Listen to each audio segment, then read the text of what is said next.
champ now. Yes, I didn't say. What are you looking so sad about, champ? I'm surprised. I mean, I'm really insulted. That's not right, what you just said. What do you mean, what I just said? I mean, I'm getting drink of water. I'm late getting home, but you talk. I said something about the greatest heavyweight champ, man. I'm a hometown man, and you talking about Joe Louis, man. Joe Louis wouldn't be nothing for me. Joe, I tell you, Joe, do you think you would have stood a chance with me? Well, Clay, one time during my career, I was a bum of one score. I would have been a bum compared to you. You don't know.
Hear the music. Hear the music.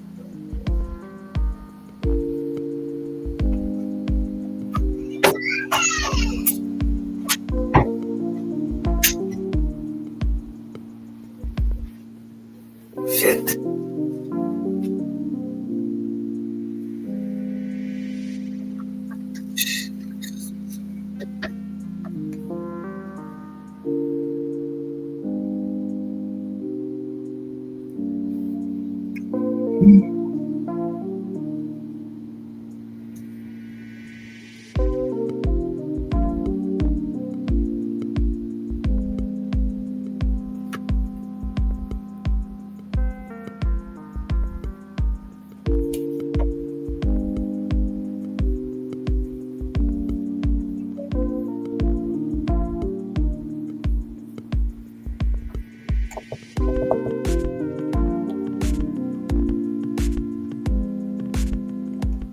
What's happening, my people?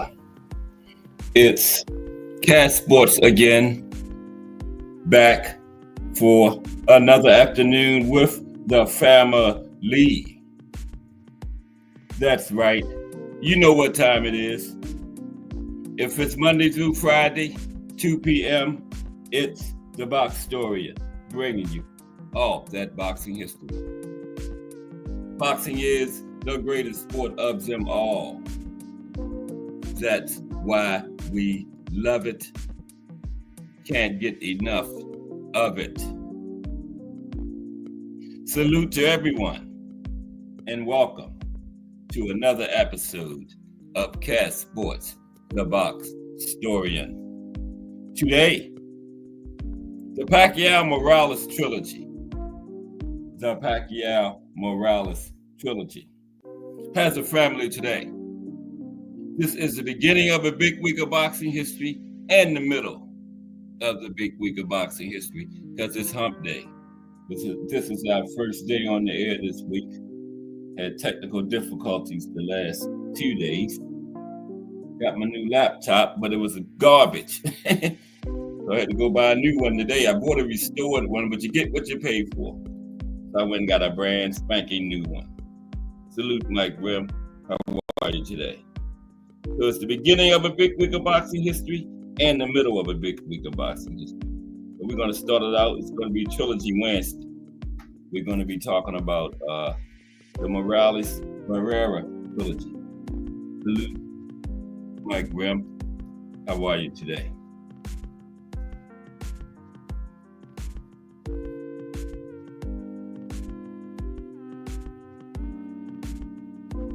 Okay.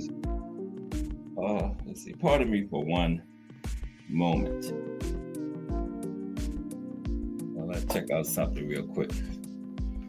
That's about 20 seconds.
Okay, sorry about that. We're back.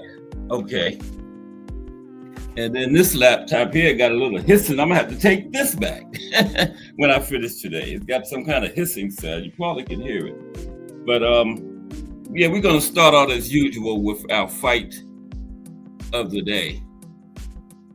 Okay. So let's get into that fight of the day.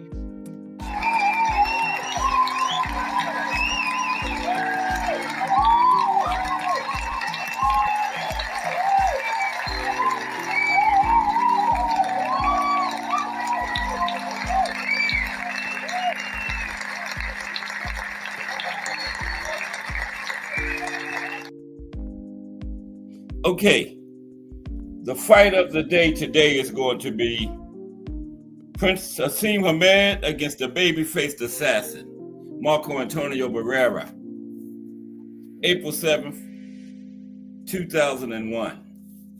Okay, and this is the reckoning of the Prince. The Prince came in, took Barrera lightly. He was more worried about how he looked in it, how big his hotel suite was. Flew his hairdresser in for the fight and got beat down, got embarrassed. Okay, so that's going to be our fight of the day. Prince Asim Hamed versus the babyface assassin, Marco Antonio Barrera. All right, so let's get into that. Today's fight of the day. There they are right there. There's Barrera putting hands on the Prince already. Right there. We ain't even started yet. They're already putting hands on the Prince.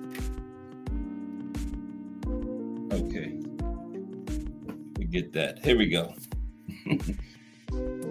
I'm here training the greatest featherweight of all time.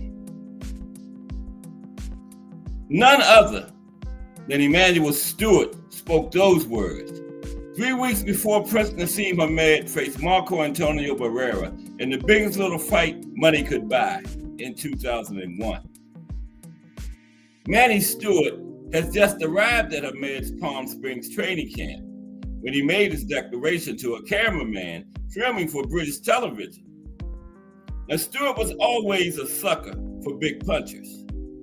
So with that in mind, perhaps we can turn a blind eye to a rather suspect statement, which no doubt caused George Dixon, Jim Driscoll, Johnny Kilbane, Willie Pep, Sandy Sadler, and several others to spin in their graves, these other great featherweights from the past. But despite Stewart's high praise and spirits, what he encountered upon his arrival in Palm Springs represented a wake-up call, which both the legendary trainer and his champion could not ignore. Yeah, when he got there and sort of shaped the Prince was in how he was looking and sparring, he got a wake-up call.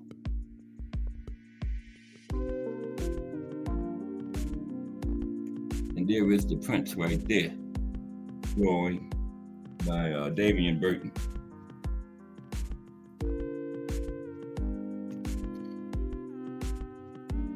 Now, while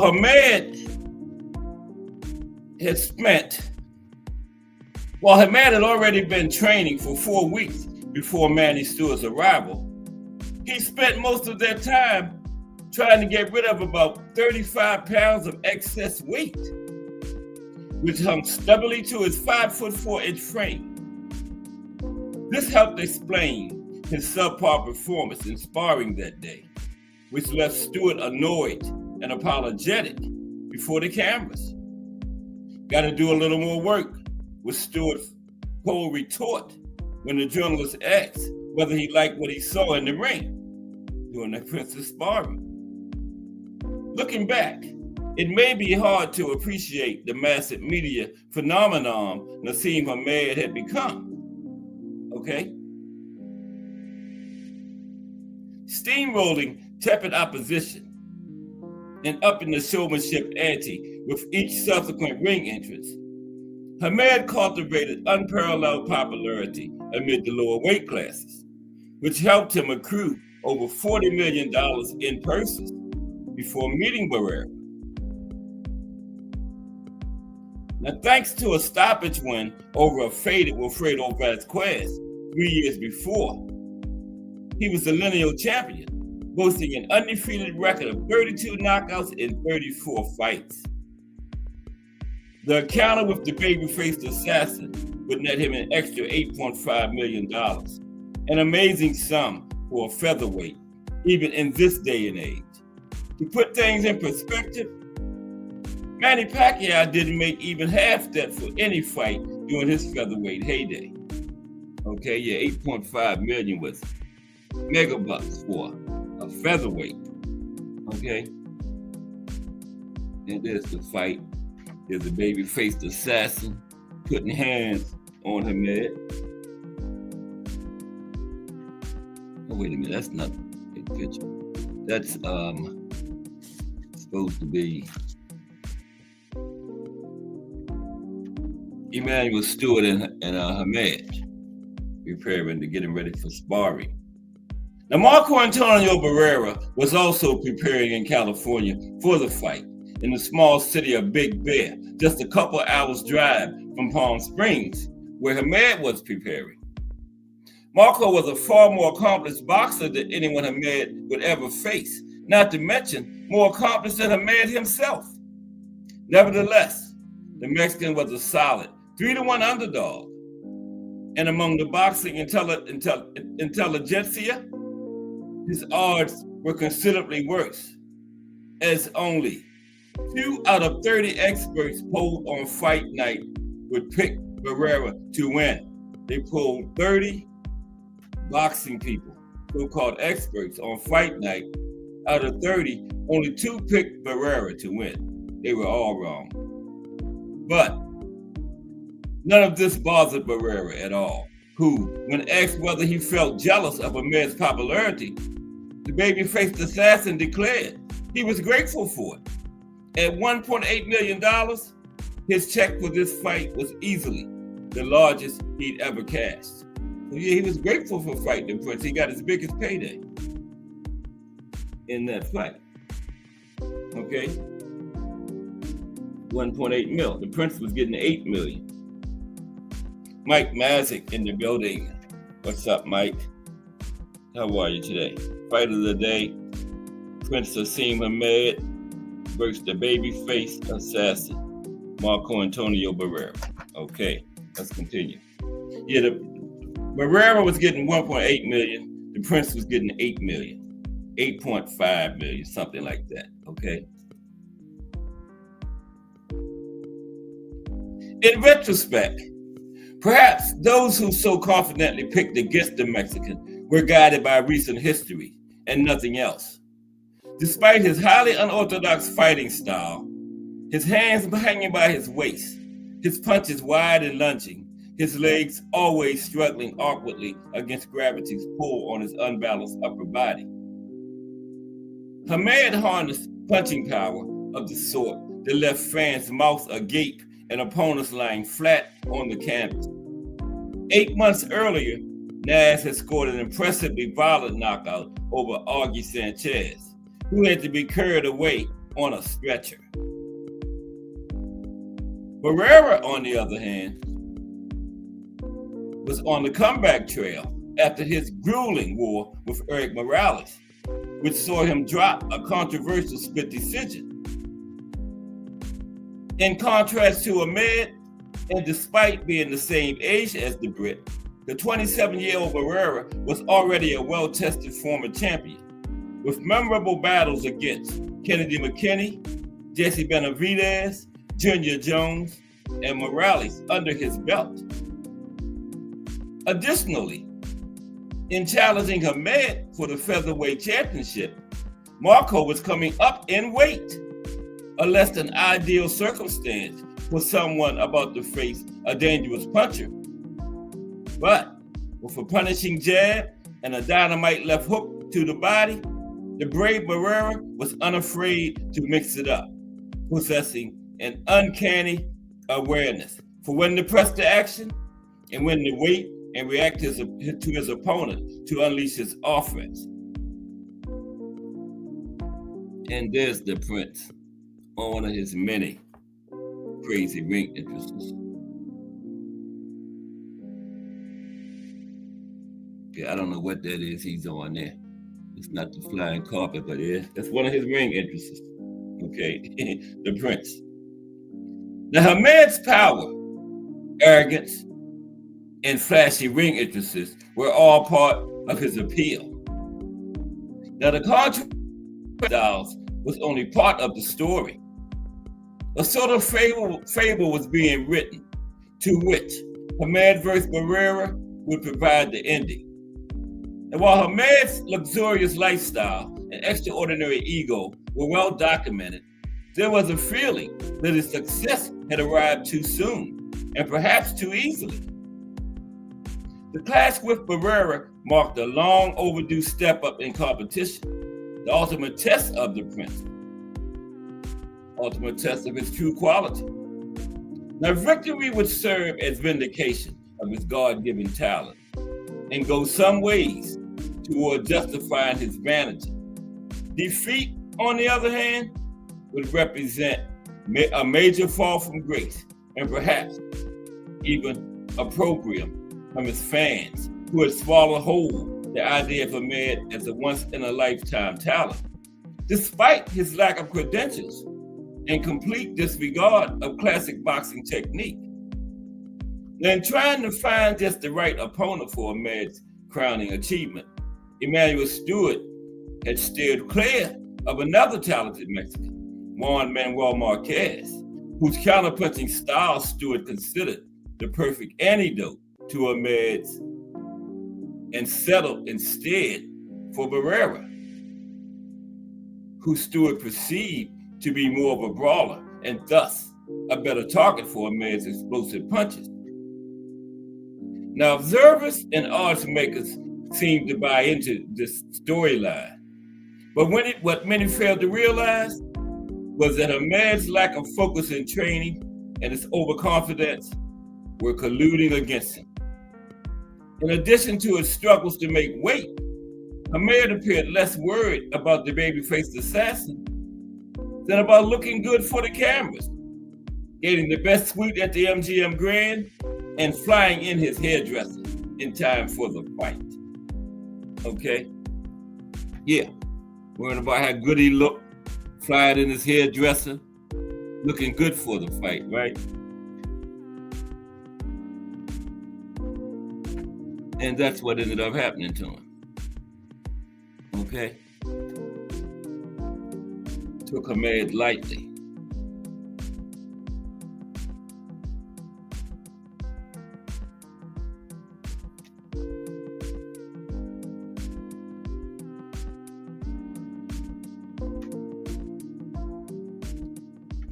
Now, Many thought Hamed was on the way.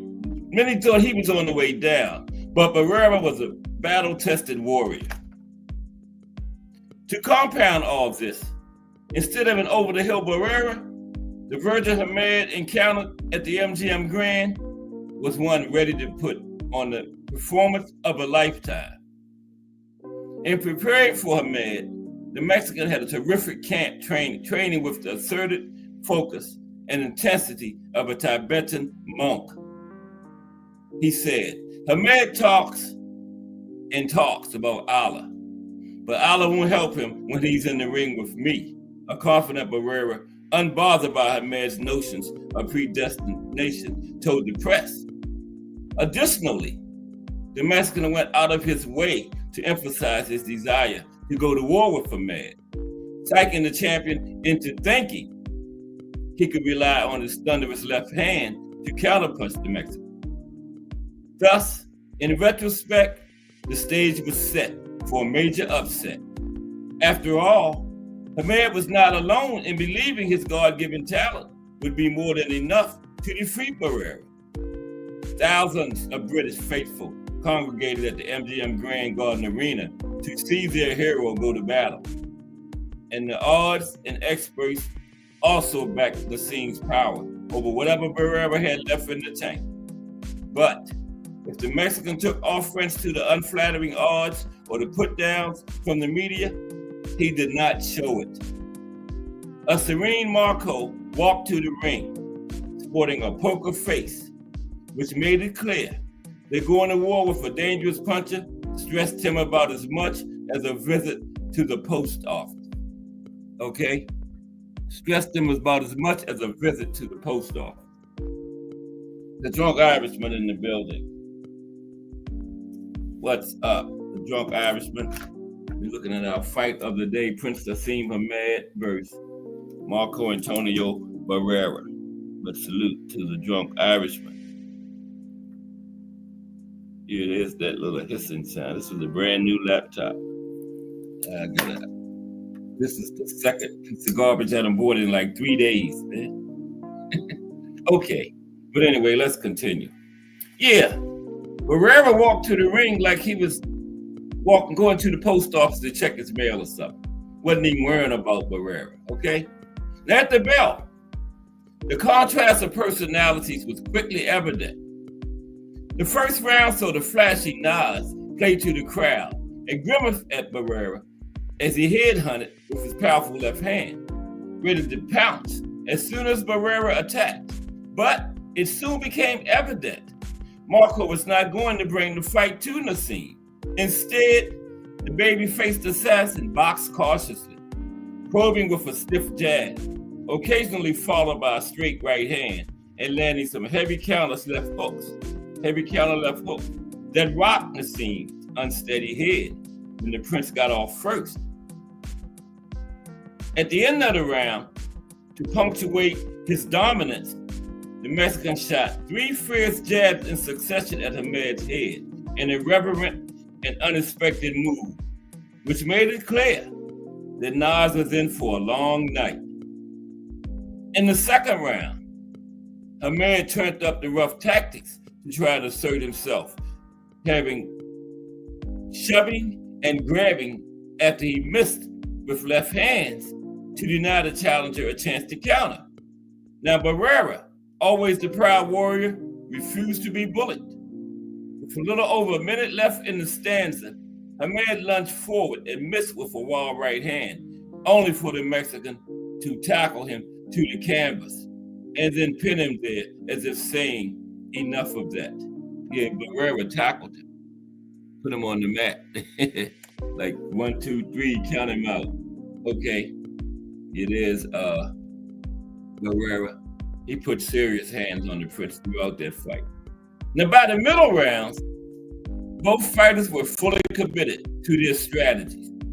Hamed tried again and again to land his powerful shots, but Barrera's plan to circle away from Hamed's left put him in a great spot to fire his own left hooks, which connected with authority on Hamed's body and head. At this point, it became evident Hamed had no plan B. And unless he got in the lucky shot that could turn things around, his one-dimensionality would be his undoing. On the other hand, despite his success, Barrera remained patient and refused to engage in a brawl, knowing this would give Nas the best and only chance he had to capitalize on his power. In the second half of the fight, Barrera pulled ahead on the scorecards, further exposing Hamed's tactical weaknesses and lack of creativity. At the same time, the brisk inexperience and poor preparation disallowed him from competing against a top talent who, despite the incantations of the media, was not the least bit over the hill. Not yet, anyway. As thousands of Mexicans cheered their countryman on, the ticket holders who had traveled across the Atlantic from Great Britain, not to mention the so-called experts who had picked against Barrera, wondered just what the hell was going on. Hamed vs. Barrera was proving to be a one-sided beatdown, as Barrera put on a boxing clinic against a dangerous puncher, when every statement he had made before the match indicated he wanted to brawl. He tricked him. He tricked the prince into thinking he was going to brawl with him, and then put on a boxing clinic when the fight actually happened. The baby-faced assassin had completely rewritten the script everyone had memorized, turning what was supposed to be Hamed's coronation into a humiliation. Turned Hamed's coronation into a humiliation. And there's a baby-faced assassin continuing to put hands on the prince. Damn near knocked his head off with that one. Wow. By round 10, Emanuel Stewart started begging Nas for a knockout. But by the time the bell rang for the 12th and final round, Barrera was just 3 minutes away from a dominant win. Nevertheless, the Prince came out swinging in the final round, searching for the one big shot that could salvage the night and his undefeated record. Hamed's reckless attack did not impress Barrera, however, who decided to put an end to Nas's frenetic swinging by trapping Hamed in an arm lock and pinning him face first to a corner post, like a cop apprehending an insolent hoodlum. Yeah, put him in an arm lock against the ring post. Now, Barrera lost a point for that move, but this would prove a mere footnote in what became one of Marco's greatest performances and perhaps his biggest win. Or perhaps Marco's arm locking of the Prince serves as a nice allegory of the contest, a visual representation of the domination of consummate professionalism and hard-won wisdom over Hamed's unrefined ring gymnastics. In any case, it was now clear to all who was the superior fighter. All three scorecards declared Barrera the winner and new featherweight champion of the world. And there he is. So he put big hands on the Prince. Big hands. Okay. So Barrera had tested the phenomenon that was Hamed, and despite his mass following, millions of dollars in the bank, Emanuel Stewart being in his corner, and a wicked punch, the Prince failed to come up with any answers on fight night. The baby-faced assassin proved that in the face of a great challenge, the best recipe is a focused approach and full dedication to the task at hand, as opposed to arrogance and self-entitlement. In boxing, true greatness can't be manufactured, and it certainly isn't God-given. On the contrary, it has to be earned through hard work and sacrifice. Barrera understood this truth. It's hard to know whether Hamed ever did. Now, Emanuel Stewart would claim years later that Hamed's overconfidence got in the way of his preparation for Barrera. Stewart said, "It's a shame Hamed never fought Barrera again." Stewart said, believing the result would have been different in a rematch with a fully focused Prince. However, despite Hamad's declaration in the post-fight interview that he would exercise his rematch clause against the Mexican, Nodge never did. So it was the Prince's fault they didn't have a rematch, because Barrera would have been down for it. The Prince didn't exercise his rematch clause. Never did.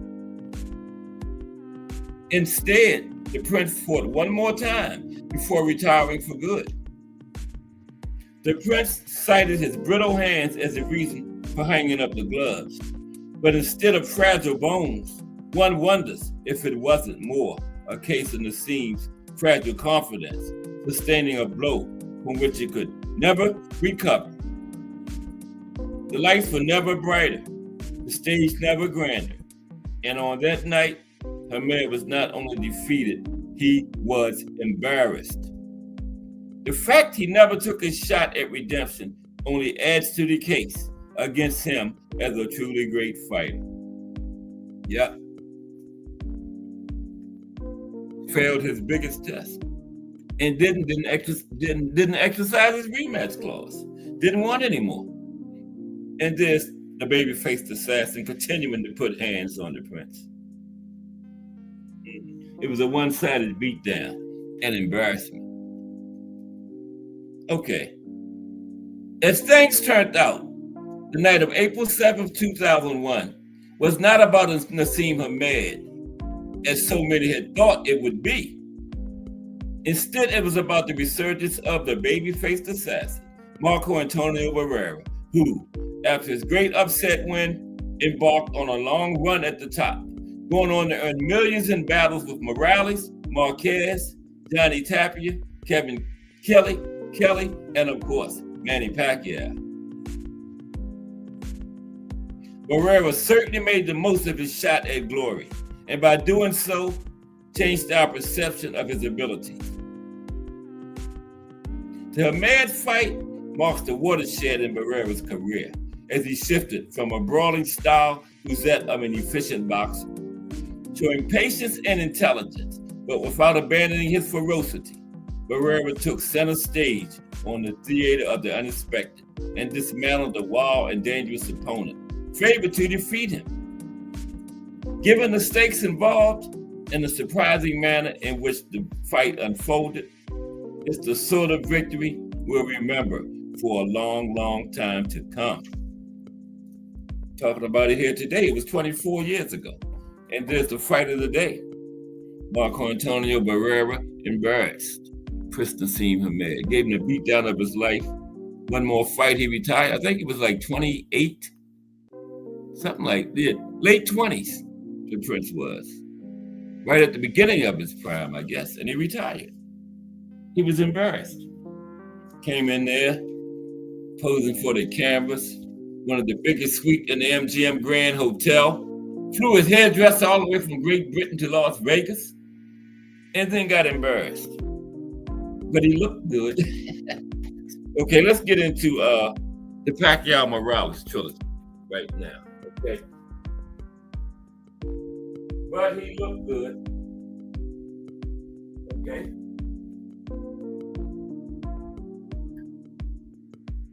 Yep. Had his hairdresser there. So his hairdresser all the way from the UK. He got beat down, but he looked good getting it. Okay. Erik, the Pacquiao-Morales trilogy now. Okay, that's what we're doing today.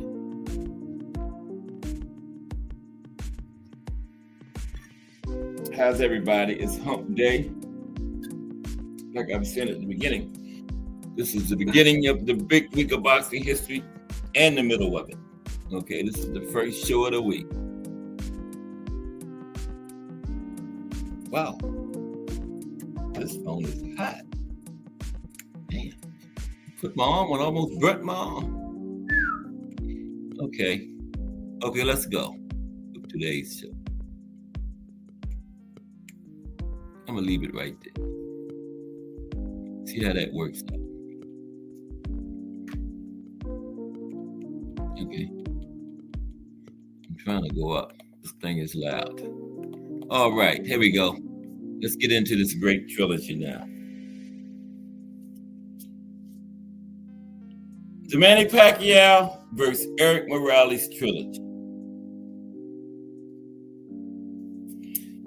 Now, the Pacquiao-Morales boxing trilogy featured 3 exciting fights between the two legends from 2004 to 2006, with Morales winning the first fight by unanimous decision and Pacquiao winning the next 2 by technical knockout and knockout, respectively, concluding a rivalry that ranks among the greatest in the sport of boxing's history.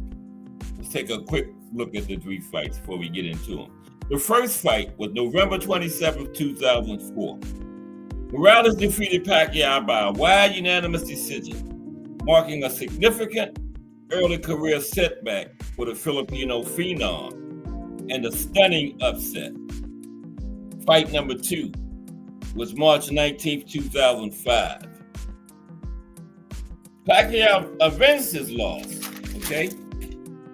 with a dominant performance, stopping Morales by a 10th round technical knockout, setting the stage for a decisive rubber match. And the rubber match took place. Fight number 3, November 18, 2006. Later that same year, Pacquiao cemented his mastery of Morales with a brutal 3rd round knockout, concluding an end to a legendary rivalry that captivated boxing fans all over the world. Yeah, and they was going crazy down in the Philippines. Yeah, that was a on the mat 10 count knockout, that last fight. Yeah, 3rd round too. That was the 3rd droppage. Is that a word, droppage? It was the 3rd droppage Pacquiao had of Morales. Now, the significance of this great trilogy. Al Booger in the building. What's up, Al Booger? How are you today?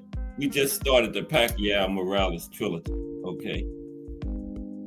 Just a little summary of it right now. The significance of this great trilogy. Now, the series is considered one of the greatest trilogies in boxing history, featuring legendary battles between 2 of the sport's best and most exciting fighters at that time, right? Early 2000s. About the first decade of the century. Now, while Morales won the first encounter, Pacquiao's dominance in the final 2 fights showcased his incredible growth as a fighter and his ability to overcome adversity. The final fight in the trilogy was a major success, becoming the highest grossing lighter-weight fight in HBO pay-per-view history, with over 1 million buys. Yeah, that was a very successful fight, the rubber match of that trilogy. Now let's look at the 2 fighters, little refresher course on the styles of these 2 great legends, Manny Pacquiao, Erik Morales. First, Manny Pacquiao. Quick look at his boxing style before we start, okay? Now, Manny Pacquiao's boxing style was an aggressive, fast-paced mix of incredible speed, explosive power, and relentless pressure, utilizing a bouncy, agile footwork to overwhelm opponents. And as a southpaw, he was adept at using his powerful straight left hand and devastating hooks from various angles, often throwing punches and bunches to keep opponents off balance. Pacquiao's signature traits included his ability to move in and out of range quickly, his strong offensive output, and the seamless integration of offensive and defensive maneuvering.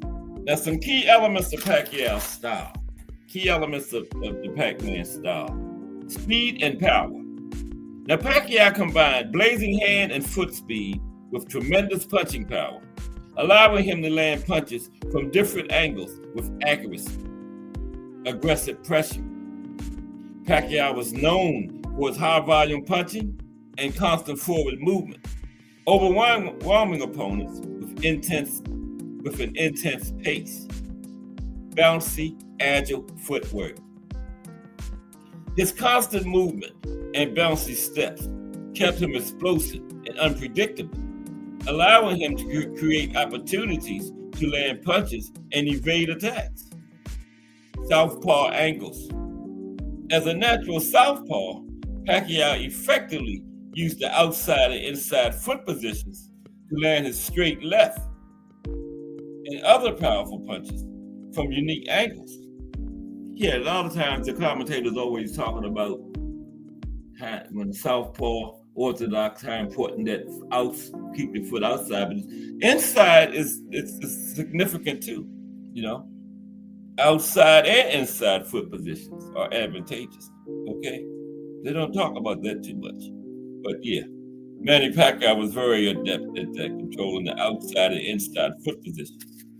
Okay, now punches and bunches. Pacquiao consistently threw multiple punches in rapid succession, utilizing hooks, straights, and uppercuts to overwhelm his opponents. Dynamic combinations. Pacquiao's ability to throw combinations from different angles and directions made him difficult to defend against. And finally, his versatility. He demonstrated the ability to adapt his style to different opponents, proving himself to be a versatile and dynamic fighter. Let's take a quick look at Erik Morales. Here we're going to look at the three fights in this trilogy. Quick look at El Terrible, Erik Morales. Okay. Now, Erik Morales had an aggressive, relentless, and technically skilled style as a boxer, earning him the nickname El Terrible and making him a feared opponent. He could be a powerful attacker with explosive, well-placed combinations and a high punch volume, but he also demonstrated a more scientific and accurate approach at times. His tenacious attitude, coupled with his impressive technical abilities, made for memorable and impactful fights throughout his career.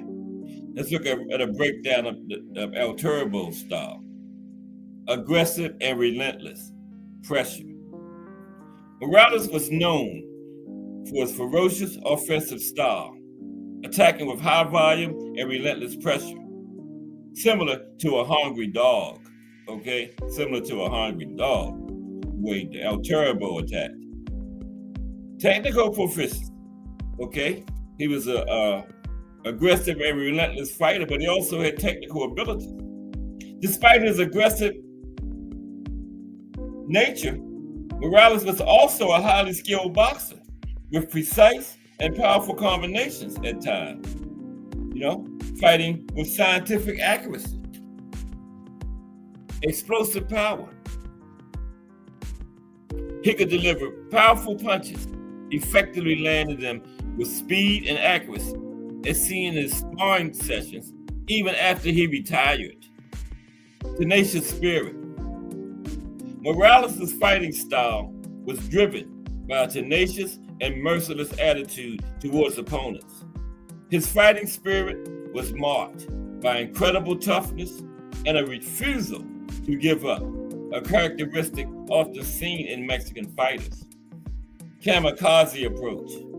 At times, Morales fought in a thrilling, all-out front foot style, even negating his natural advantages to provide an entertaining spectacle and psychological warfare.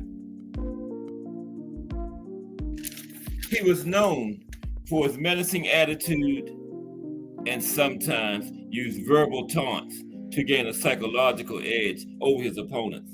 And finally, in essence, Morales could be both a technically gifted boxer and a ferocious, all-action brawler, often captivating audiences with his exciting and ruthless approach to the sport. Okay, so now let's look at the fights. Okay, let's check out the fights now in this trilogy between Morales and Pacquiao. Start with the first fight, okay? First fight in the Morales-Pacquiao trilogy.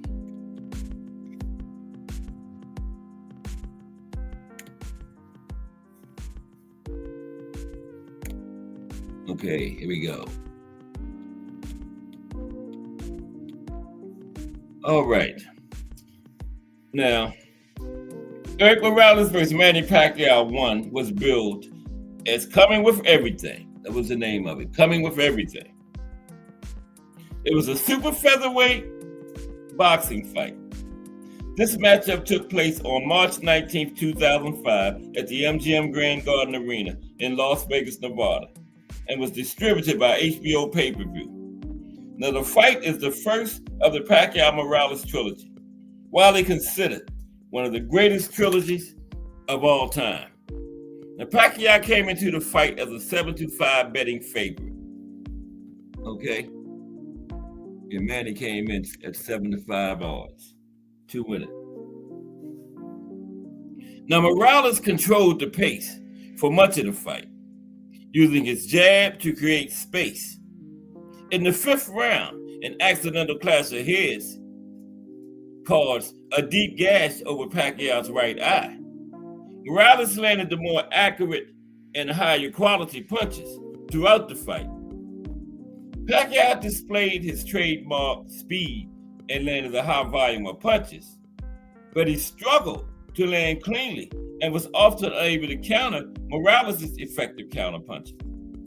And despite a strong showing from Pacquiao, the judges' scorecards reflected Morales' superior accuracy and control, leading to a unanimous victory for Morales, with all three scorecards giving him a razor-thin 115-113 decision.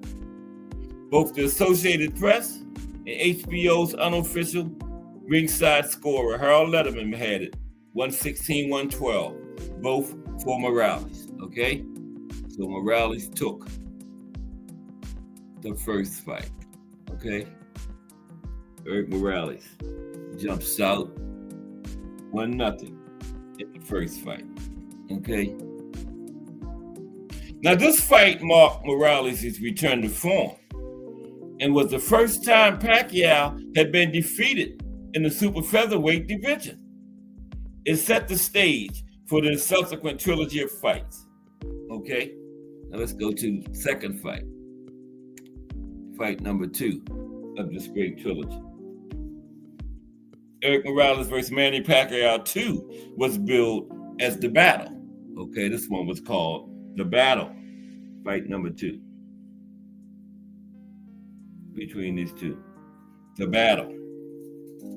Now, it took place on January 21st, 2006 at the Thomas and Mack Center back in Las Vegas, Nevada. Because remember, the first fight was in Las Vegas, but it was at the MGM Grand. This one was at a different venue, Thomas and Mack Center, but still in Las Vegas, Nevada. Now, on the line in this fight was the WBC International Super Featherweight Championship, which was held by Pacquiao. Now, Morales had won the first fight between the two by a razor-thin unanimous decision back in 2005. Now, Manny Pacquiao won the second meeting by a 10th round TKO to avenge his loss in their first fight.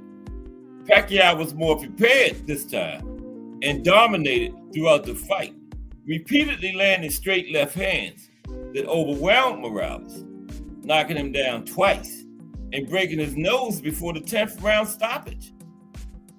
Pacquiao became more and more assertive as the rounds progressed. And for the rematch, Pacquiao put emphasis on improving his head movement and footwork and utilizing his speed and power more effectively. For his part, Morales' defense was weak against Pacquiao's straight left hands, and Morales also was fading by the middle rounds due to the body attack Pacquiao had invested in beginning early in the fight. Okay?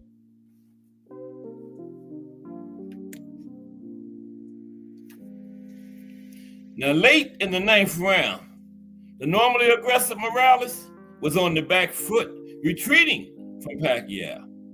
And the Pacquiao put Morales on the canvas in both the first and third rounds and dominated throughout the fight. The stoppage came at 2 minutes 33 seconds of the 10th round. It was the first time Morales had ever been stopped in his career. At the time of the stoppage, Pacquiao was ahead on all three judges' scorecards. Okay? So Manny evens the score, takes fight number 2, the Pac-Man. Now it's 1-1. Going into the rubber match. Yeah, the Pac-Man took 2. Okay? Dominated throughout. Well ahead on all the scorecards at the time of stoppage in the 10th. Morales was close, pretty much needed a stoppage by that point. It was the 10th round, 2 rounds to go. Morales needed the stoppage, but Pacquiao got him out of there. Now, this fight was distributed by HBO pay-per-view also. The win for Pacquiao avenged his loss in the first fight, and the win solidified Pacquiao's status as a national hero in the Philippines and was a significant boost to his career, setting him up for future big fights and earnings, And he got Fighter of the Year honors. That fight had a lot to do with that. Yeah, for 2006, Manny was Fighter of the Year. Now, Morales attributed his loss to the extreme weight loss required for the fight. Well, move up then. And a fact that his corner and trainer also confirmed. Move up then. That's what you get trying to squeeze yourself down and weight bully little Manny. That's what Erik thought he was going to. He got the decision in the first fight. He's going to squeeze back down to 130 and bully little Manny, but Manny surprised him. Not only beat him, knocked him out. And then he's going to talk about, make an excuse about the weight loss. Move up then, right? Very simple. It's not rocket science. Move your butt up where you belong at. Okay? So let's go to fight number 3. Right? Move up. Don't complain about the weight loss. Go to 135. Very simple.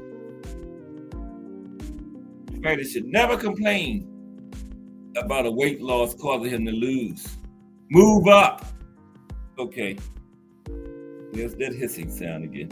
Now the third fight. The rubber match is 1-1. Morales won the first. Razors then split decision. Weight bullying going wrong and got knocked out the second fight. Now the rubber match. Manny Pacquiao versus Erik Morales 3 was billed as the grand finale. That's what it was called, the grand finale, the third fight. And took place on November 18th, 2006. 10 months after the second fight. Same year in November that year. And it was at this was for the WBC International Super Featherweight title, still held by Pacquiao. Okay. And the fight was back at the Thomas and Mack Center in Las Vegas, Nevada, like the second fight. All 3 fights took place in Las Vegas, but the first one was at the MGM Grand. The second 2 was at Thomas and Mack Center. Okay. Now, this fight would be the rubber match of the trilogy. With Morales winning the first fight by a razor-thin unanimous decision in 2005.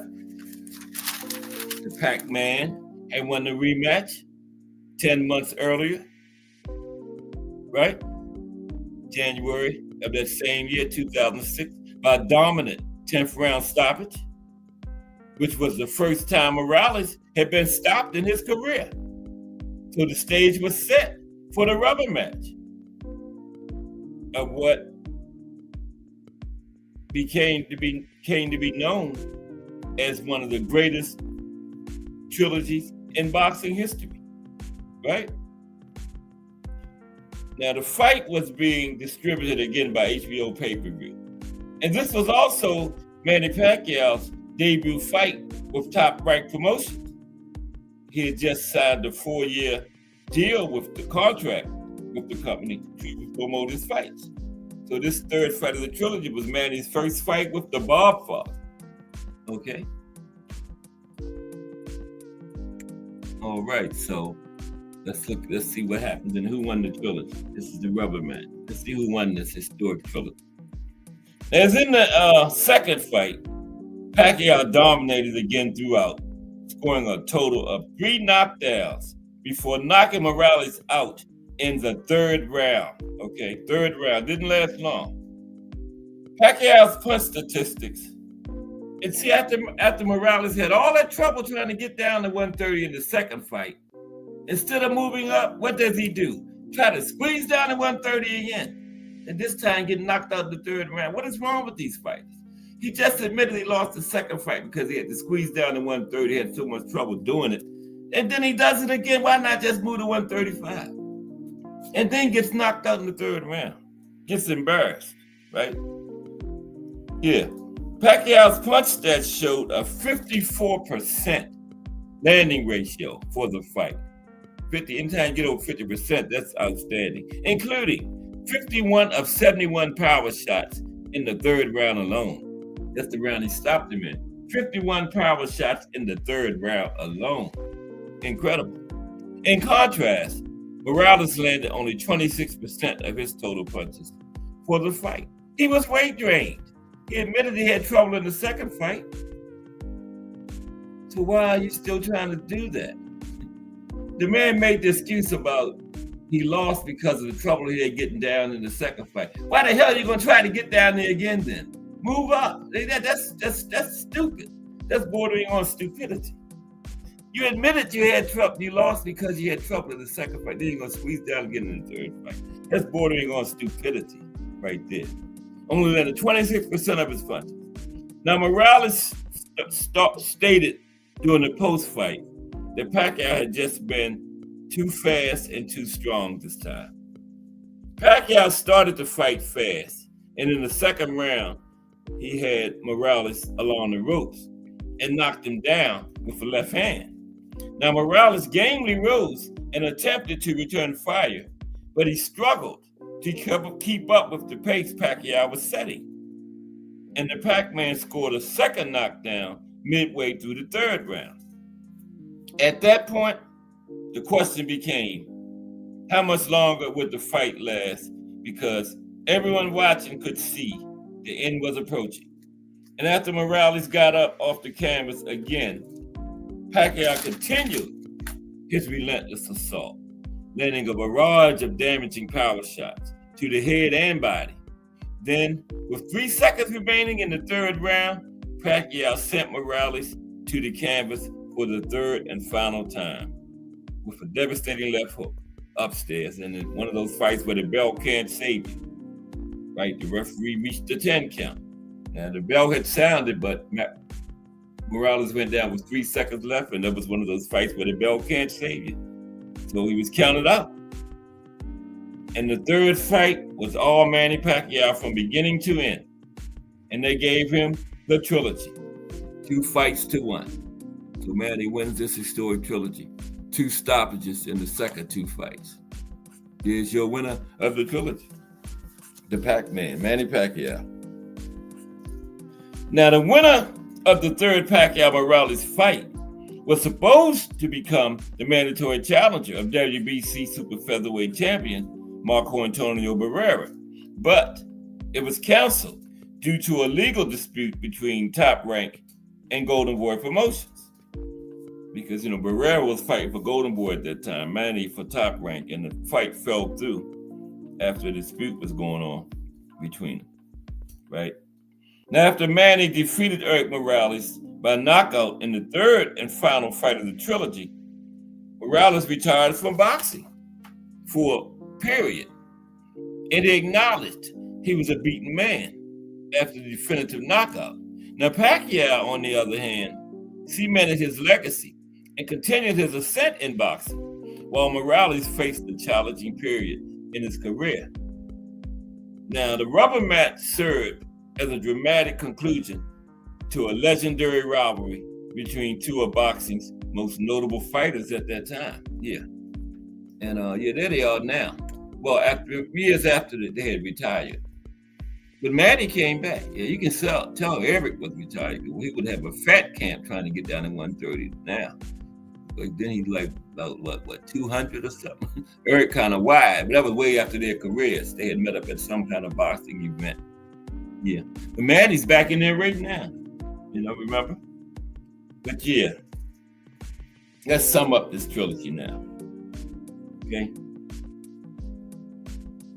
The Pacquiao-Morales trilogy was significant because it demonstrated Manny Pacquiao's evolution from a raw power puncher to a versatile, adaptable boxer capable of overcoming legendary opponents and solidifying his status as a future boxing great.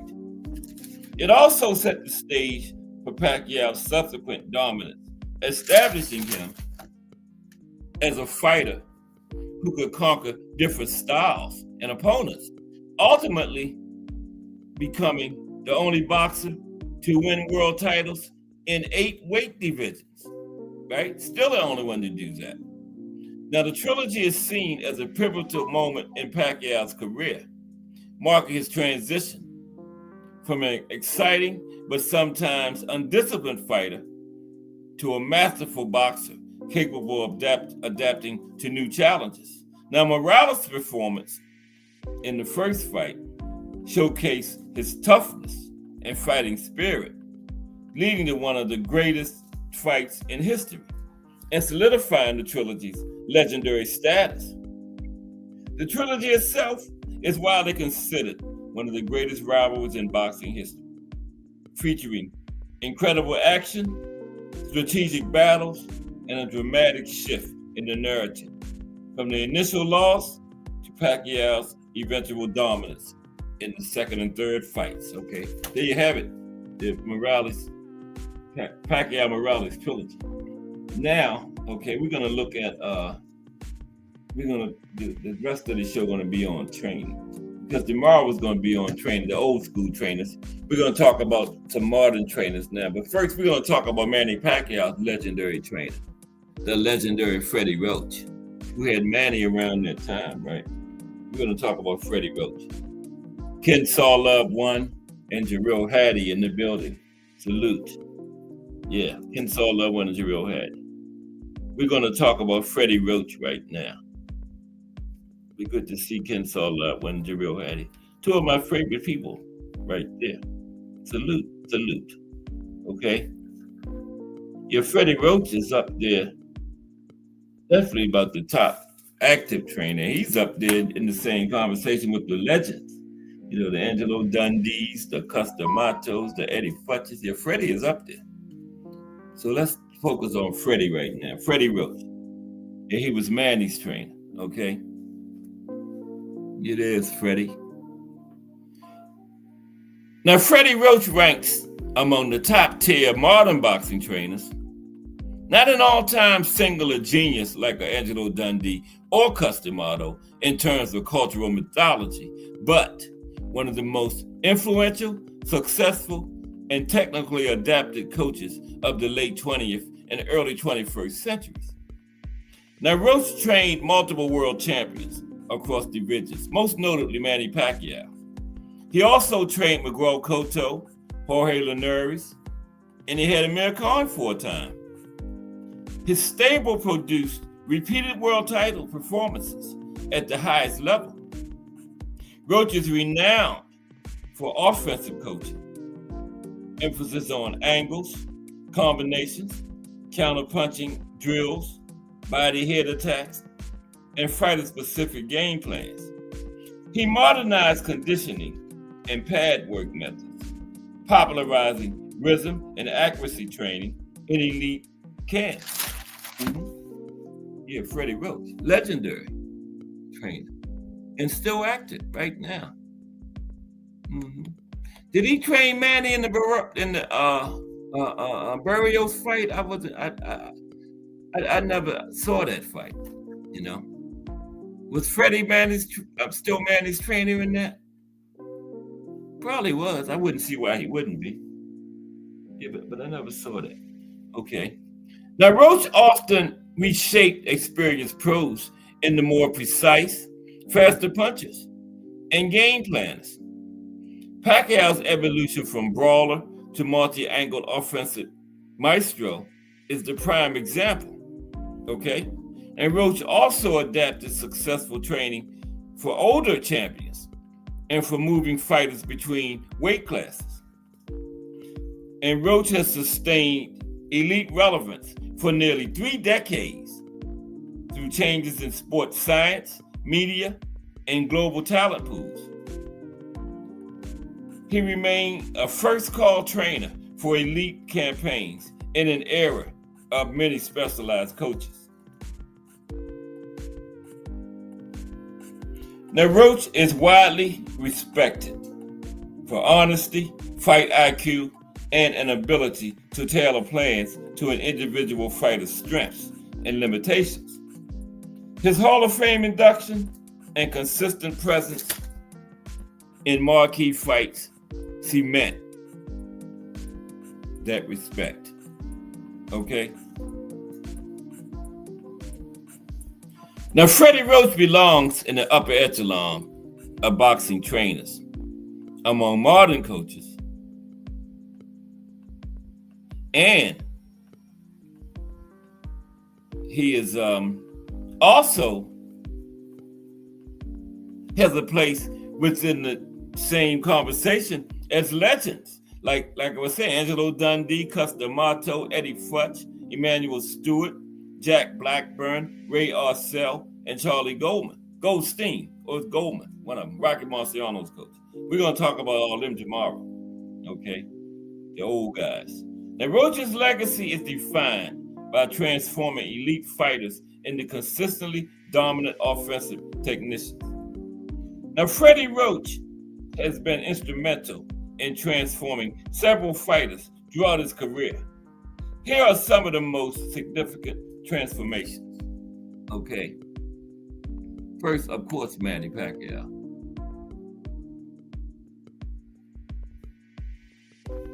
Yeah. Of course, Manny. He transformed a lot of fighters and made them greater. Of course, Manny. Oh, Kid Saw Love 1 has joined to put it in the chat, family. Appreciate you, Kid Saw Love 1. Yeah, I'm still working on some things too. But I got another member. Ken Saw Love 1 is now a member of the Put It in the Chat Club. Okay, appreciate you, Ken Saw Love 1. Al Booker is also a member.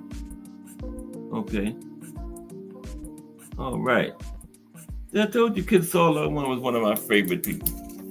Okay, but appreciate you, Ken Saw Love 1. A member, newest member of the Put It in the Chat Club. We also have the Cast and Friends, and we have the Boxtorian Society. Okay. No, Ken Saw Love 1 has just joined to Put It in the Chat Club. All right.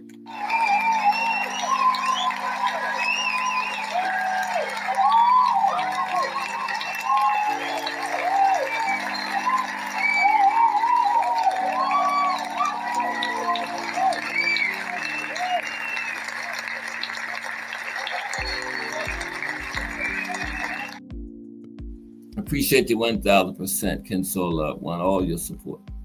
Okay, yeah. We talking about some fighters that Freddie Roach has transformed over throughout his career. Of course, Manny Pacquiao. Now, before Freddie Roach, Manny Pacquiao was primarily a brawler with raw power, but limited technical finesse. Now, under Freddie Roach, Pacquiao developed into a multi-dimensional fighter, incorporating speed, angles, and strategic punch placement. Pacquiao's ability to adapt his style for different opponents became a hallmark of his success under Freddie Roach, okay? Another one Freddie transformed was the great Miguel Cotto. Remember? There's Freddie and Miguel right there. Miguel Cotto. Now, before Freddie Roach, Miguel Cotto was a strong but sometimes straightforward fighter, relying on power and aggression.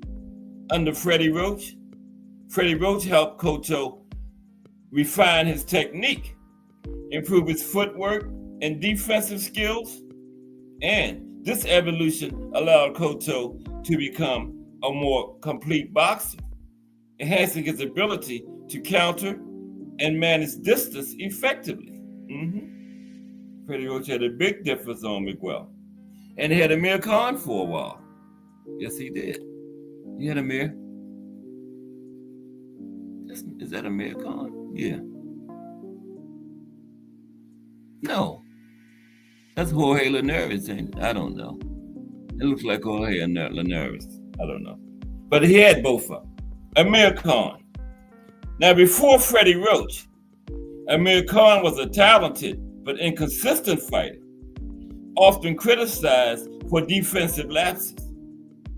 Now, Freddie Roach focused on improving Khan's defensive skill and ring IQ, helping him utilize his speed more effectively. This led to significant victories during their time together, showcasing Khan's ability to box intelligently. Right? He also had Julio Cesar Chavez Jr. He had Chavez Jr. Pretty did. Sure did. Man.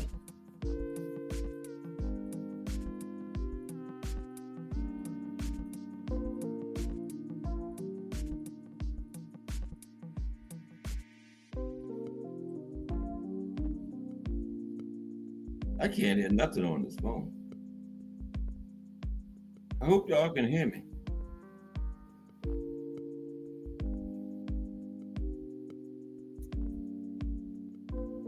Okay. All right. Julio Cesar Chavez Jr.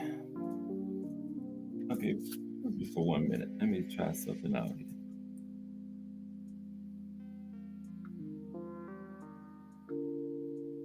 One moment, too. Oh, I know what it is. Yeah, that phone is on the earpiece. That's why I can't hear anything. Yeah. I was out earlier and had the earpiece in, so yeah, that phone is still hooked up to that. Okay. Yeah.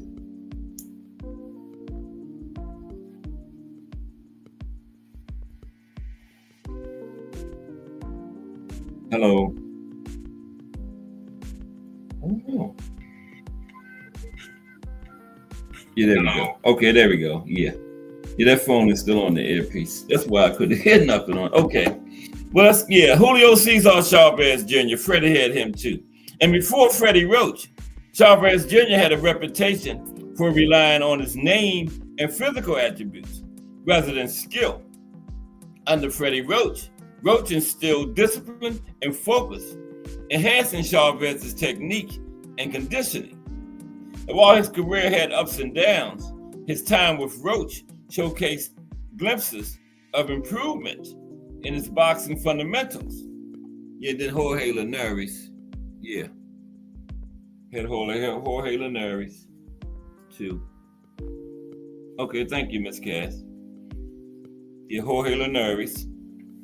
Now, before Freddie Roach, Jorge Linares was known for his speed, but struggled with consistency and stamina.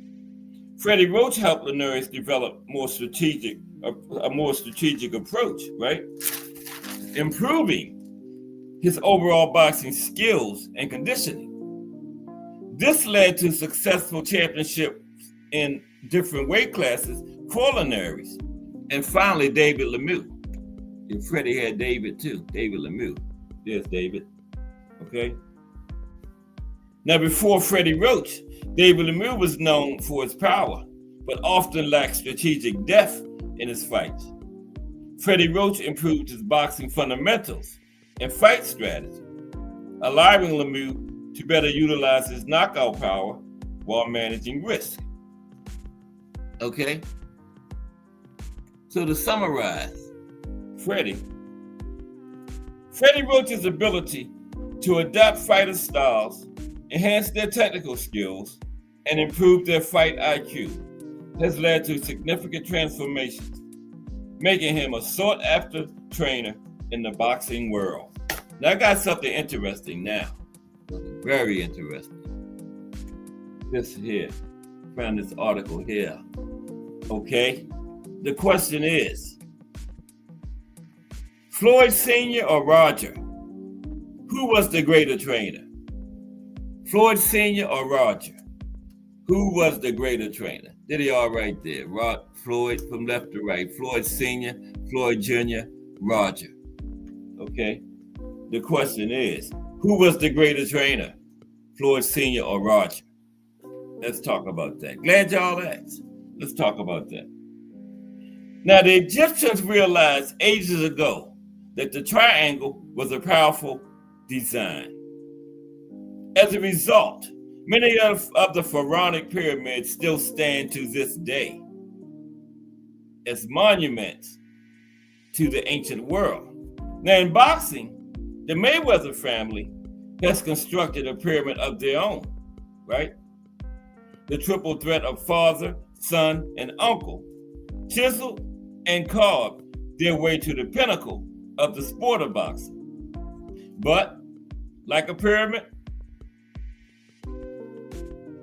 you cannot get to the highest peak and position that final stone unless a good foundation is laid, okay? As any fighter knows, it all begins and ends with proper training. And it was in this regard that the Mayweather family excelled and positioned that final stone in the person of Floyd Mayweather Jr., right? Because the foundation was set. Floyd Sr., Roger, and Jeff all fought. And the final stone was put in place with Floyd Jr. However, as the Egyptians often learned, sometimes pyramids buckle from the weight, right? Sometimes pyramids buckle, you know, in the controversies, you know, Floyd Sr., Roger, who's going to be the main trainer, that pyramid was buckling, okay? Now, as fighters turned trainers, the Mayweather brothers, Floyd Sr. and Uncle Roger, and to an extent, Jeff, all contributed to Floyd Jr. becoming the fighter he turned out to be. Now, at the start of his professional career, Floyd Jr. worked almost exclusively with his uncle, Roger. And that created an obvious rift between father and son that played out in the media for many years, right? That's when that pyramid was buckling, right? That played out in the media for many years. Now, though there were many reasons for their past estrangement, it was clear that not being the primary trainer of his son troubled Sr. But rather than cry about it, Floyd Sr. came up with an ego-driven identity and referred to himself as the greatest trainer of all time,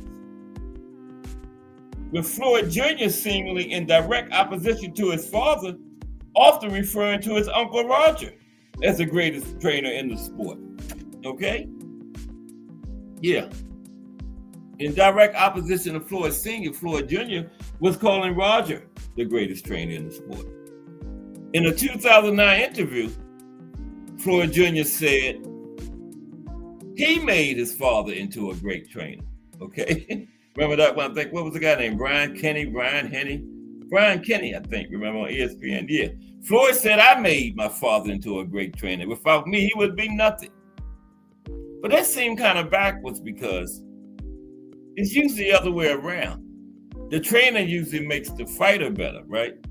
Like we just talked about, Freddie Roach, Manny, all those guys, he made better. Manny, Jorge Linares, Chavez Sr., Cotto, Amir Khan, David Lemieux.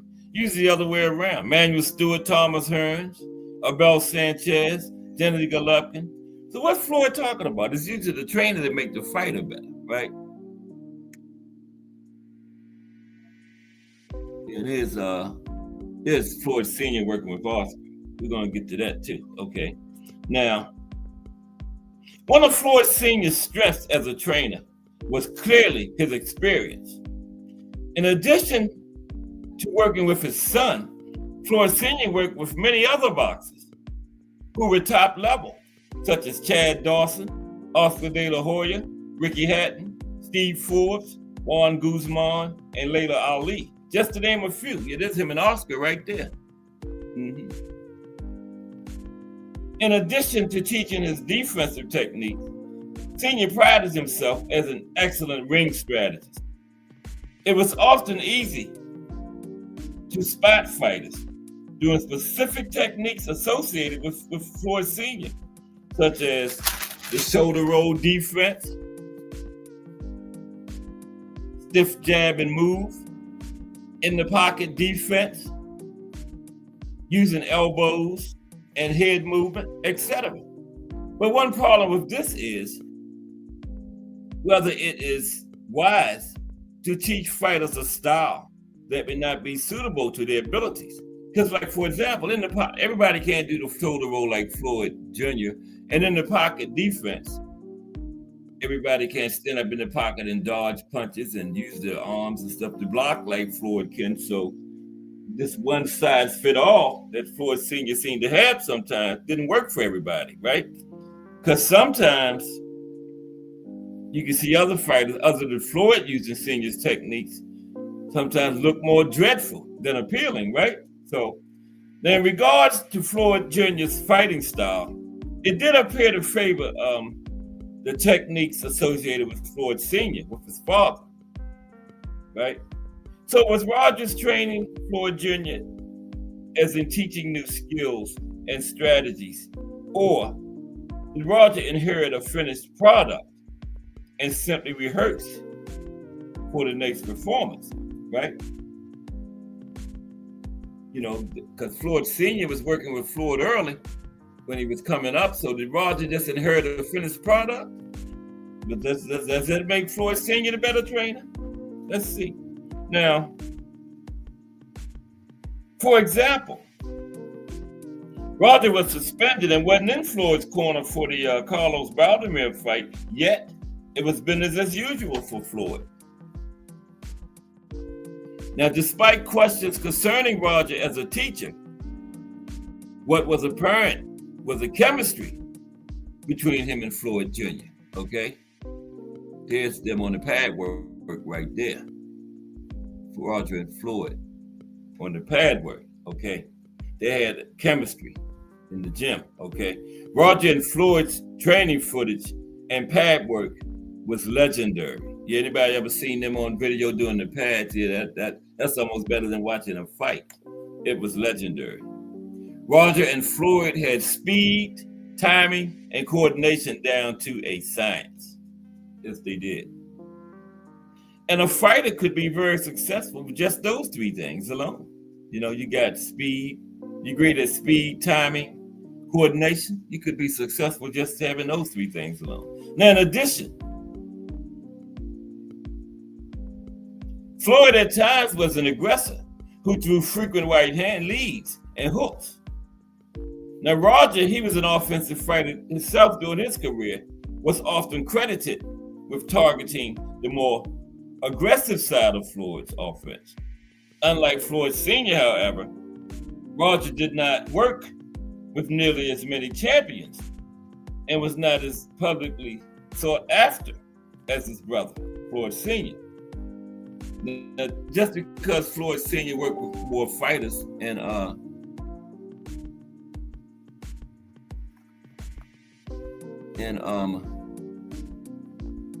worked with more fighters and everything, that doesn't mean that that doesn't make Floyd Sr. the better trainer. Not at all. Roger might have been just content working with Floyd, you know, right?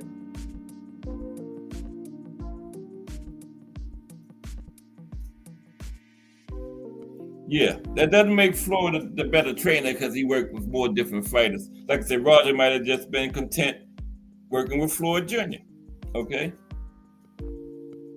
But as a consequence of Roger not working with as many fighters as Floyd Sr., there were fewer opportunities to observe him as a trainer, teacher, and strategist. So some people had a little doubt, or at least questions, what Uncle Roger would do with a fighter not named Floyd Jr., okay? Yeah, some people question it. What kind of trainer would he have been for a fighter not named Floyd Jr., okay? There's Floyd Sr. and Floyd Jr. in the corner during the fight. Okay, let's talk about that. Now, a great opportunity to see a trainer in action is not just in the gym, but during the fight itself, right? Actions and instructions given to fighters between rounds of televised fights are routinely shown to viewers, and commentators analyze and critique every word. Now, now Floyd Sr. was training Ricky Hatton, right, at this point. And during the Ricky Hatton versus Manny Pacquiao fight, Floyd Sr. was heard instructing Hatton to keep his hands up and to not jump straight in at Manny. And coincidentally, it was Hatton's failure to follow these instructions that resulted in a dramatic knockout loss to Manny. Yeah, Ricky was jumping in with his hands all the way up and jumping straight in at Manny, got him knocked out. It didn't follow Floyd's instructions, right? Now, Roger, when working with Floyd Jr., was often heard giving the following type of instructions. Keep doing what you're doing.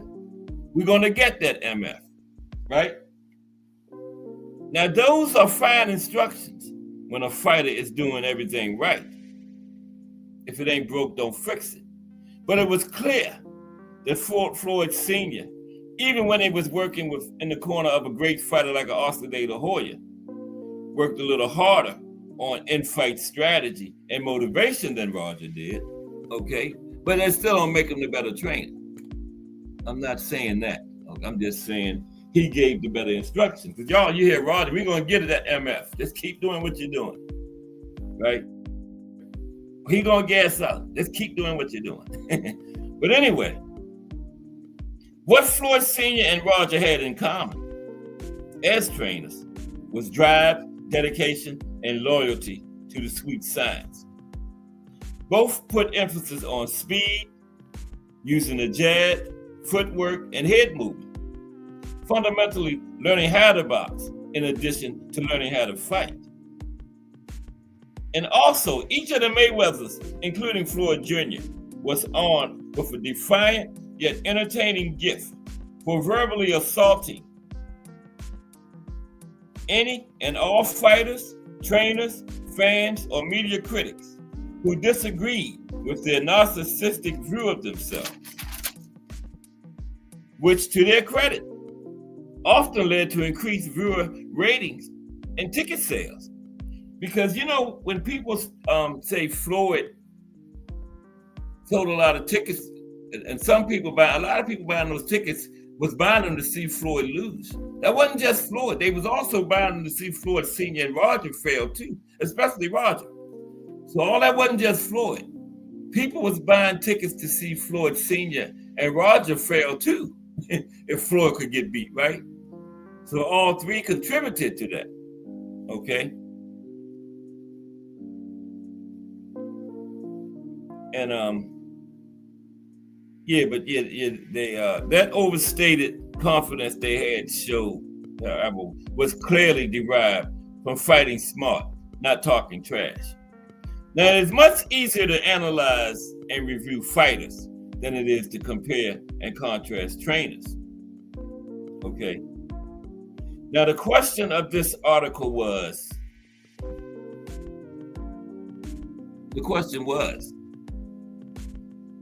which of the Mayweather brothers, Roger or Floyd Sr., was the greater trainer?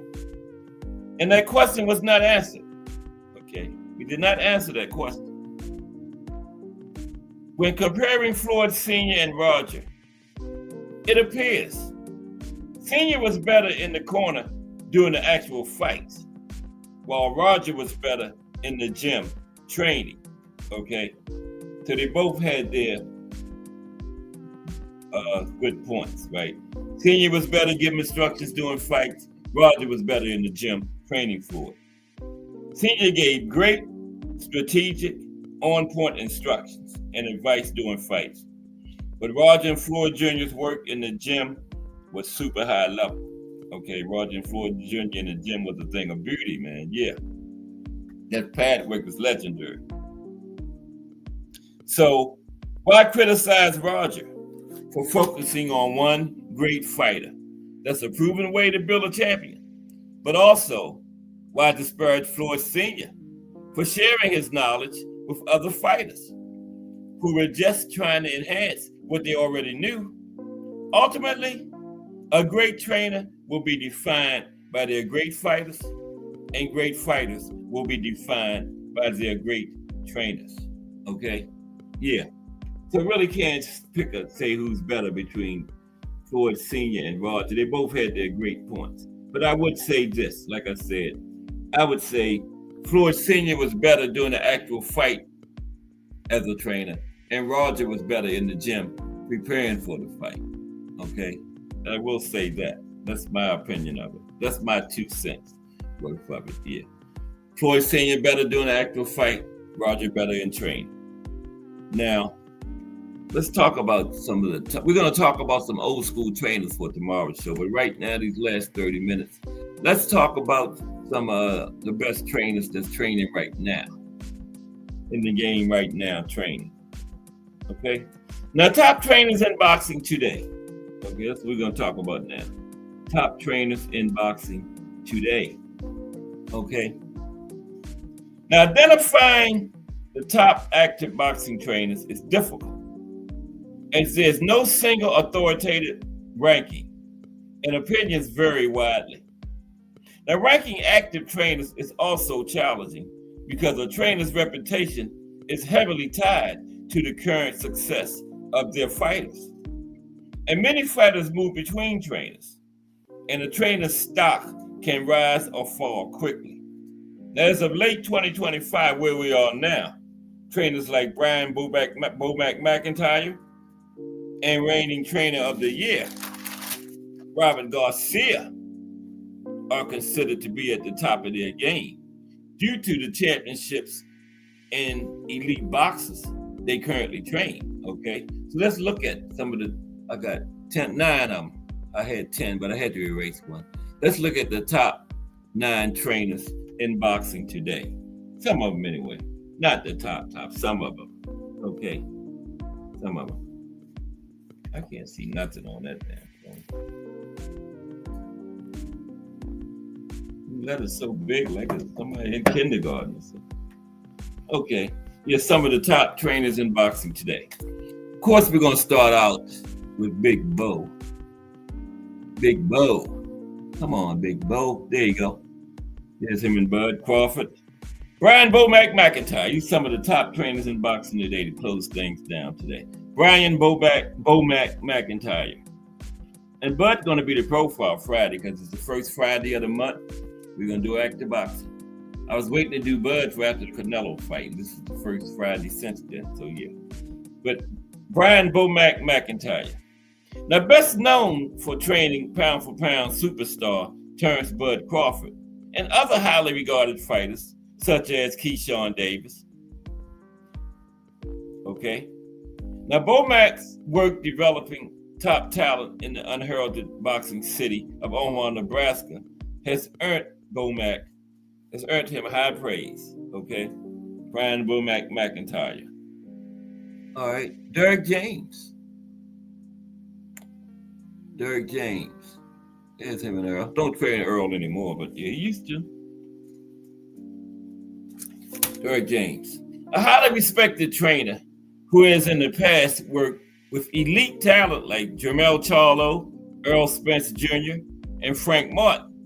He currently trains another top-level boxer, Ryan Garcia. Did Ryan leave him? Everybody else was leaving Derek. Did Ryan leave him? Wow. Derek ain't gonna have nobody over there in a minute. But last I heard, he was still training Ryan. So yeah, Ryan Garcia. Now, Derek James' ability to develop fighters from the ground up, as he did with Earl Spence Jr., has earned him a stellar reputation. Okay. And next is Robert Garcia, reigning trainer of the year, Robert Garcia. Okay. Now, as a former world champion himself, Robert Garcia runs a successful boxing academy in Oxnard, California, that has produced numerous world champions. His current stable includes notable fighters like Jesse Bam Rodriguez, Jose Rayo Venezuela, Virgil Ortiz, and veteran boxer Jose Ramirez. Also, Garcia is the reigning trainer of the year. Of course, Freddie. We got to mention Freddie again. Freddie Roach. Okay. Hall of Fame trainer. Known mainly for his work with legendary fighters like Manny Pacquiao. Despite his long career, Freddie Roach remains highly active and respected for his technical acumen and game planning. Freddie Roach. Okay. Then we have Shingo Inoue. Something like that. Shingo Inoue. Ain't too much you can do. Mispronounce that. What's up, Define, Arnie? One. How you spell Inoue? Inoue, right? That's Shingo. Yeah, that's what I'm talking about. The monster's father, okay? Yeah. Shingo Inoue. Yeah, salute Define, Arnie. When we're talking about some of the best boxing trainers in boxing today now. We finished up the Pacquiao-Morales trilogy. Define, Arnie one has got his channel off the ground over there. All of us probably subscribe, but anybody listening that's not, subscribe to Define Arnie one, please. Thank you. Okay. Yeah, Shingo Inoue is next. Now, the father and trainer of Japanese superstar Naoya Inoue, Shingo Inoue is widely credited for developing his son, the Monster, into one of the most dominant and complete fighters in the world. And Shingo also trains his other son, former bantamweight world champion, Takuma Inoue. Okay, Takuma Inoue. Then we have Shane McGuigan. That's Shane. That's, from left to right, that's Barry McGuigan, Shane's father. Former boxing world champion. And somebody, Shane Twain's in the middle. I don't know who that is. Is that one of the Smith brothers? Callum Smith, right? I think that's Callum. And that's Barry McGuigan Shane McGuigan on the right. No, that might be, is it Chris Billion Smith? I don't know who that is in the middle. Okay, one of the boxers is Shane Twain. Now, son of former featherweight champion Barry McGuigan, Shane McGuigan has become a top-tier trainer in the UK. His stable includes notable champions and contenders such as Chris Billiard Smith and Adam Azim. Is that Chris Billiard Smith in the middle? Anybody? I don't know who it is. Okay. But then we have Usyk's trainer. Okay. Usyk's trainer. His first name is Yuri. Okay. K.A. Sachenko. There he is right there. Sachenko, Yuri Sachenko, Somethingchenko. Okay. Now, best known as the head trainer of heavyweight champion Oleksandr Usyk.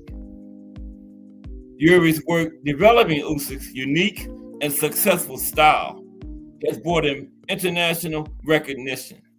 Yeah, Yuri, that's Usyk's trainer right there. I didn't have to put it in the chat. There it is right there up there on the thing.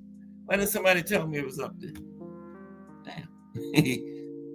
Okay, Calvin Ford. I had to put him in there. Calvin Ford. Talking about some of the top trainers in the sport today. Calvin Ford. Okay. The longtime trainer of Gervonta Tank Davis, Ford has been instrumental in honing Davis's skills and guiding his career toward becoming one of the sport's biggest pay-per-view stars. Now, Ford also works with other boxers at Baltimore's Upton Gym, many of them just young fighters beginning to box. Who knows? One of those young pugilists could turn out to be the next Gervonta Tank Davis. That's right. Could already be in Upton Gym. Okay. Then we got Bozy Ennis. YSM Sports. Don't sue me for using his picture there. I ain't gonna leave it up there but a minute. Bozy Ennis. There's Bozy and his son Boots Ennis. Right there. Okay. Now, Bosie's most well-known boxer in his stable is his son, Jerron Boots Ennis, who was unified world champion at welterweight under the guidance of his father. And currently, Boots is set to make his debut at 154 pounds. Now, an indication of a great trainer is the success of the boxers in his stable.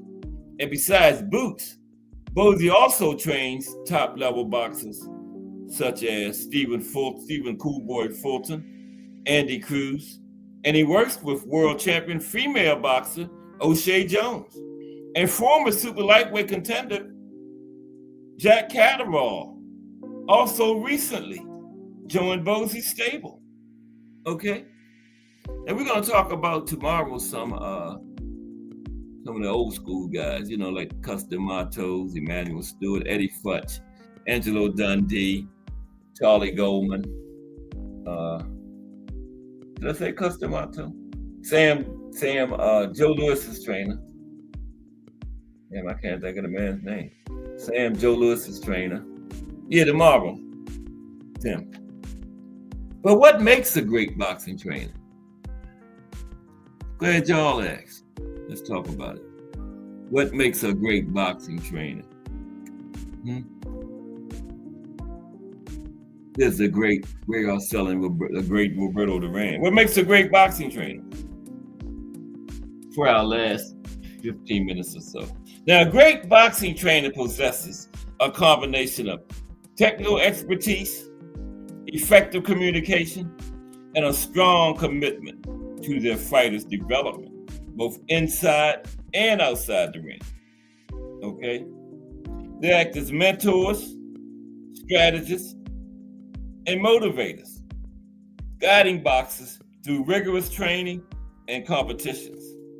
Now, here are some key qualities that make a great boxing trainer.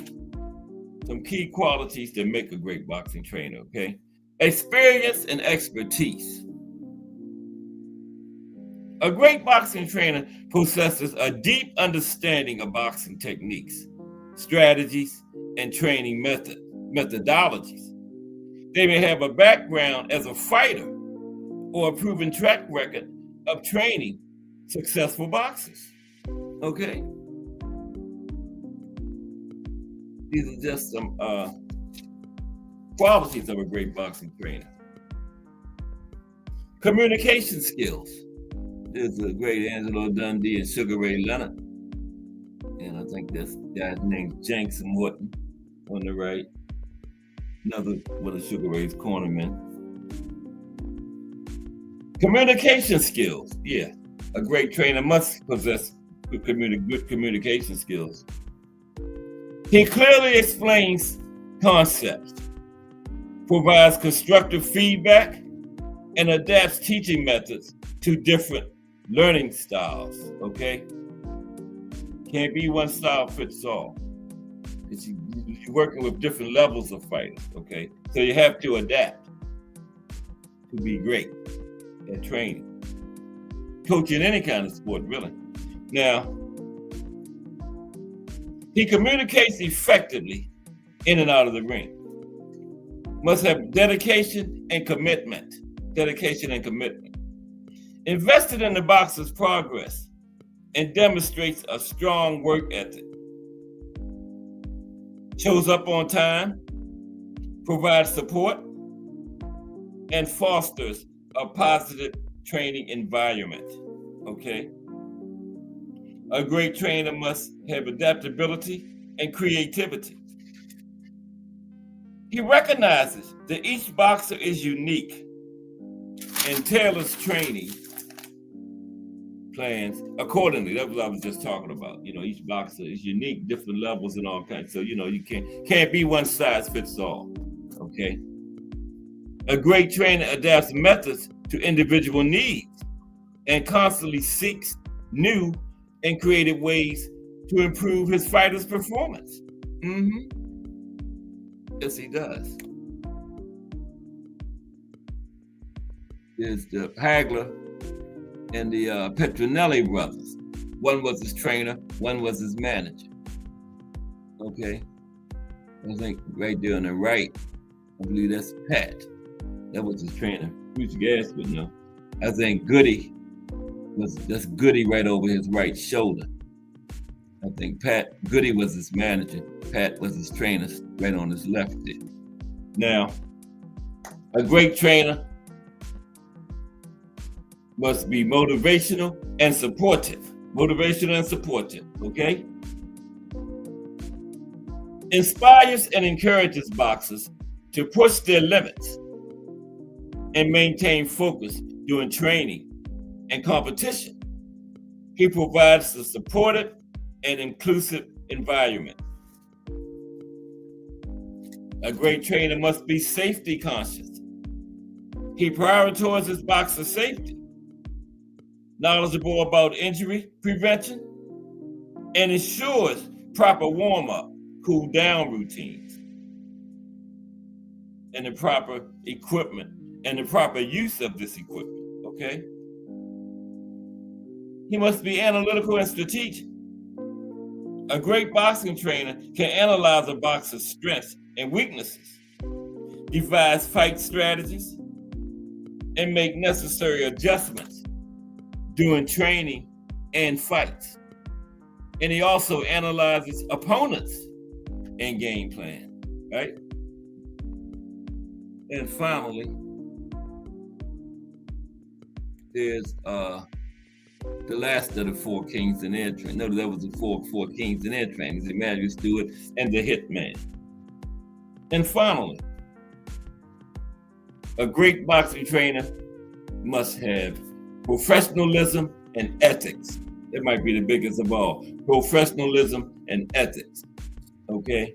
They might override everything else, other than probably safety, you know. A great boxing trainer maintains professional boundaries, confidentiality, and upholds ethical standards within the coaching relationship with his fighters, okay? Ultimately, a great boxing trainer is a knowledgeable and experienced coach who can effectively teach, motivate, and guide a boxer towards achieving their full potential, both as a fighter and as a person, okay? A great trainer builds strong, trusting relationships and inspires their fighters to be the best they can be. A great boxing trainer, okay? Tomorrow is going to be, we're going to talk about some of the old school trainers, like 7 of them, okay? In depth. And look at some of their great fighters, because they all had great fighters. But we're going to look at other fighters. Like when we look at Angelo Dundee, we're not going to look at Muhammad Ali and Sugar Ray Leonard. He did train other fighters other than them too. And like when we look at, on the screen there, Emmanuel Stewart, we're not going to look at Tommy Hearns. We're going to look at some of his other fighters. And then when we look at Ray Arcel, we're not going to look at Roberto Duran. He had other fighters.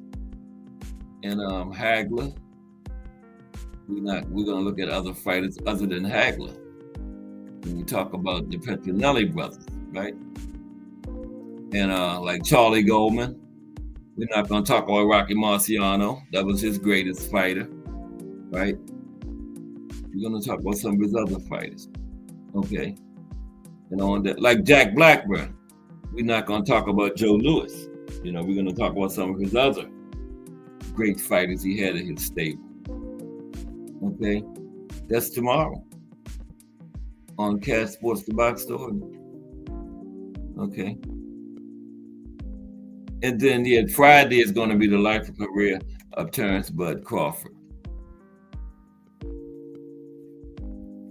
Okay, first Friday of the month. Time for our active boxer profile for the month. Terrence Bud Crawford. This week.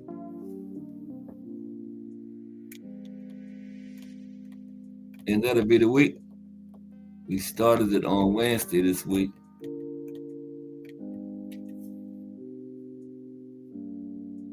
And we'll have a nice, great, legendary fight of the day to start the show again tomorrow, as we always do. And salute to Kensaw Love One became a member today of the channel. Al Booker is already a member of the channel. Put it in the chat club. Al Booker might be in Cast and Friends, I'm not sure. We got Cast and Friends, we got to put it in the chat club, and we got the Boxtorian Society. Okay. Feel free to join. I need 28 more subscribers to get to 1,000. I got 972. You know, I get about 2 a month or something. But Rome wasn't built in a day. So yeah, we're going to get there. We got Just New Boxing coming up next in these streets, YouTube streets.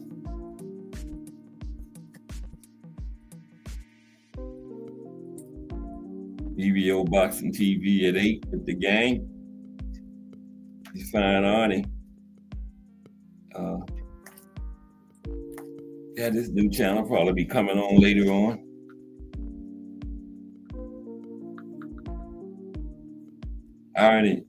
Arnie Boxing. He's under Define Arnie 1. Yeah, great channel. Talks current events, little boxing history. He does fights on the weekends. Starting off with a bang over there. They find Arnie 1. Yep. Never can have enough boxing history. Because anything you enjoy like we enjoy boxing, it's always good to know the history of it. It makes you enjoy it better. You know? Yeah. But I hope everybody enjoyed today's show. We'll be back tomorrow with another one. I was trying to look to see who's fighting this weekend. This is the October the 2nd. We getting on up into there now.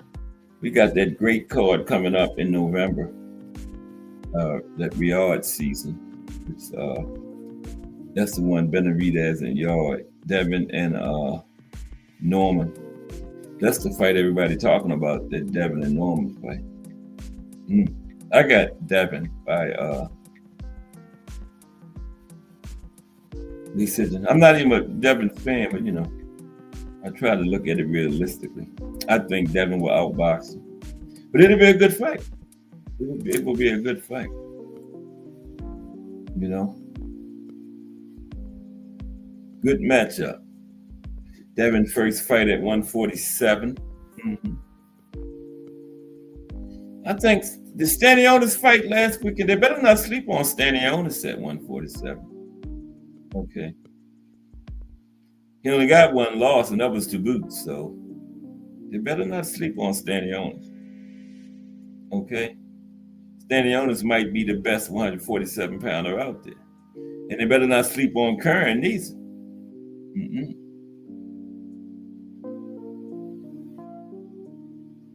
Okay?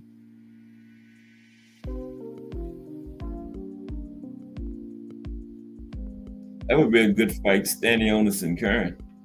Okay, October 2nd. October 4th. Oh, yeah, Saturday is the 4th, right? Nothing big.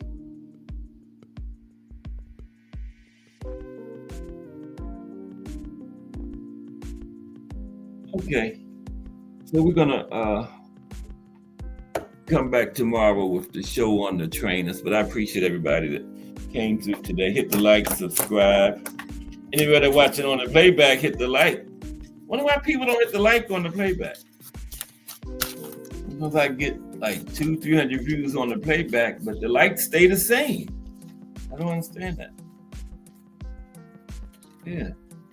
So if you're watching the playback, hit the like, please. It might bring more people over here watching. You know? My record still is at like, you got 40-something likes one time. But Define Arnie 1, The Real Hattie, Kensaw Love 1, the newest member of the Put It in the Chat Club, Kensaw Love 1. Okay?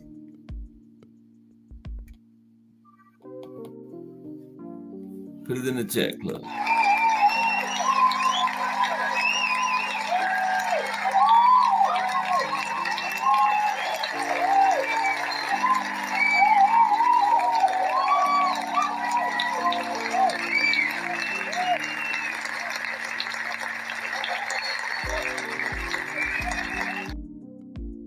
Appreciate you, Kensaw Love One.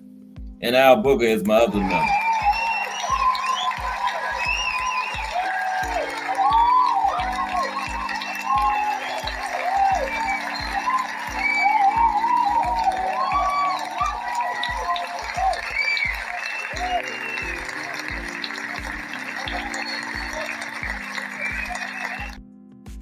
Appreciate you, Al Booger. Okay. Define only one, Jabril Hattie, Kensaw Love One, Al Booger, The Drunk Irishman, Mike Mazik, Mike Rim, and Miss Cass. Appreciate everybody 1,000%. We'll be back tomorrow. We're going to talk about some of the old school trainers tomorrow. Okay? Just Do Boxing is up next. Everybody have a great afternoon. If it's Monday through Friday, 2 p.m., it's The Boxtorian, bringing you all of that boxing history. Everybody have a great afternoon.